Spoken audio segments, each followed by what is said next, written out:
wabarakatuh. Waalaikumsalam. Pertama saya ingin mengucapkan selamat atas diraihnya gelar doktor oleh Pak Kiai. Ini sungguh luar biasa, Kiai yang punya pemahaman agama dan pengetahuan yang luas. Semoga barokah ilmu yang dimilikinya. Amin. Yang kedua pertanyaan saya, kita maksudnya saya mengenal Imam Al-Ghazali itu tidak hanya seorang filsuf, tapi juga seorang sufi. Iya. Kemudian dengan nulis Tahfudz al-Falasifah tadi, di dalamnya atau penjelasan dari beberapa ulama atau ilmuwan mengatakan bahwa Ibnu Farabi, Al-Farabi dan juga Ibnu Sina itu adalah kafir dengan pemikiran-pemikiran filsafatnya.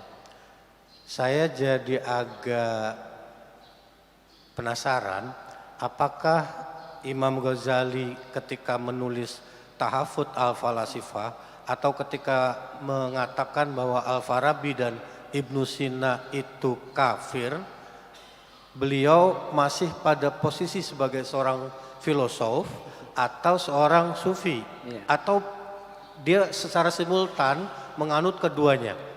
Kemudian yang kedua, mohon maaf ini karena saya selalu tertarik dengan diskusi-diskusi ini.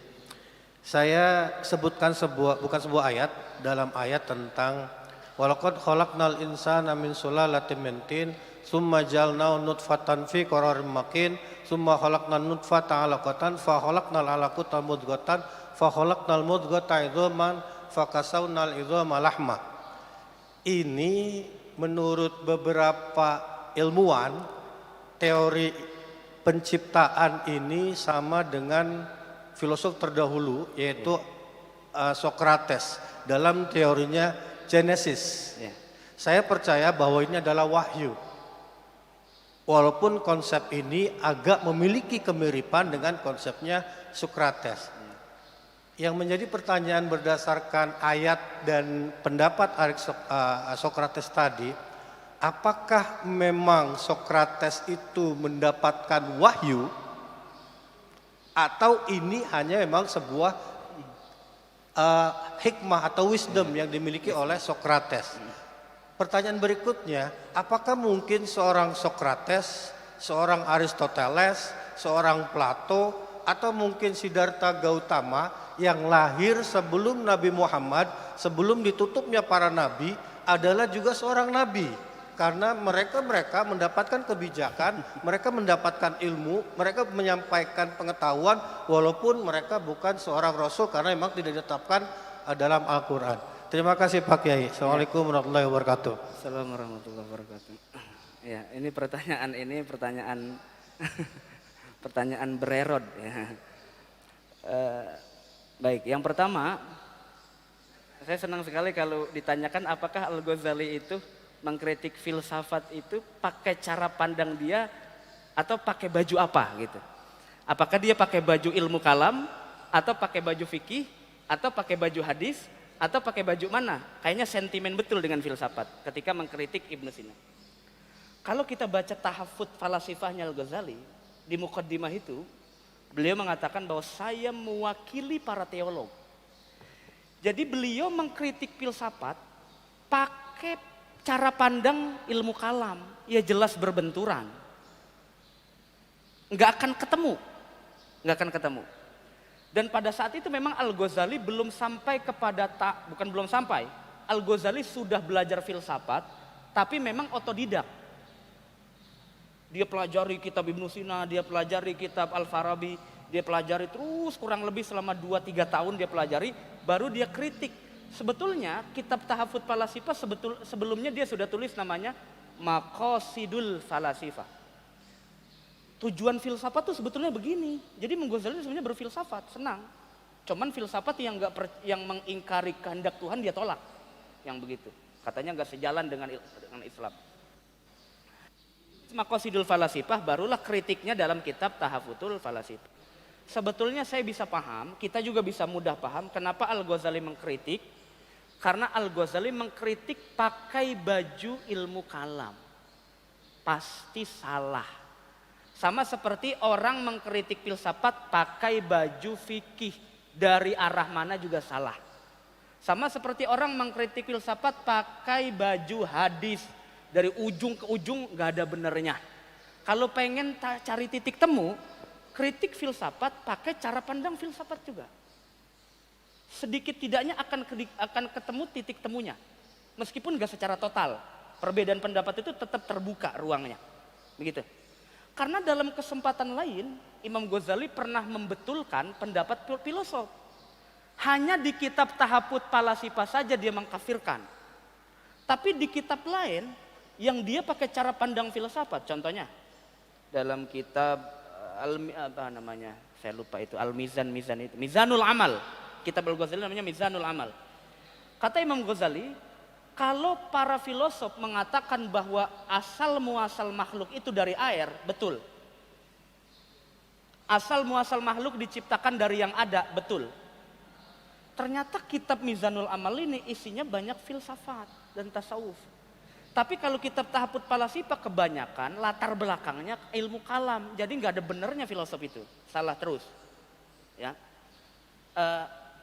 Apakah ada pembenaran-pembenaran dalam Al-Quran dan hadis tentang teori-teori filsafat Yunani itu? Bapak tahu nggak, pertama alam semesta ini diciptakan oleh air, gagasan siapa itu? Filosof Yunani, Pak. Tercipta dari atom, asalnya substansi jauhar, itu juga dari filosof Yunani, Pak. Ternyata itu ada di Quran. Kalau begitu kesannya, Sokrates nabi. Dapat ilham atau apa? Kalau nabi, wallahu a'lam, saya nggak tahu dah dia punya agama apa enggak ya. Tapi yang jelas wisdom tadi, saya lebih sepakat yang itu. Para filosof tuh mendapatkan hikmah dari yang kekuatan yang mutlak itu. Mereka nggak kenal, mereka hanya menyebut kekuatan yang mutlak itu kalau bahasa kita Tuhan lah gitu. Karena menggunakan potensi akalnya mereka mendapat limpahan hikmah itu. Sehingga bisa berpikir jernih, mengetahui sesuatu yang tadinya tersingkap menjadi terbuka. Nabi itu begitu, Pak. Cuma bedanya nabi itu potensinya itu dapat klaim dari Allah, kalau mereka enggak, filosof mah. Dapat klaim itu maksudnya klaim nubuah. Wa ma atakumur rasulu fakhuzuhu wa ma nahakum anhu fantahu. Apa yang datang dari nabi ikutin, yang dilarang jauhin. Awas kalau enggak. Enggak begitu, cuma tambahan aja. Ya. Jadi ada klaim dari Allah, dari Al-Quran. Tapi kalau filosof enggak. Mereka berupa, kalau nabi tanpa usaha, dia udah bisa menembus akal pikiran yang itu. Tapi kalau filosof usaha apa dia? Enggak bisa. Berarti kalau begitu filosof nabi apa bukan? Kata Ibnu Rushd, Plato itu nabi, tapi bukan rasul, nabi. Nabi itu orang yang punya kemampuan menangkap sesuatu tapi nggak ada materinya, kan aneh. Saya kasih contoh Pak ya.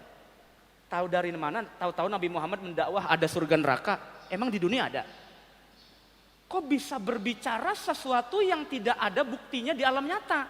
Itu kan aneh. Dari mana taunya? Taunya dari mana gitu?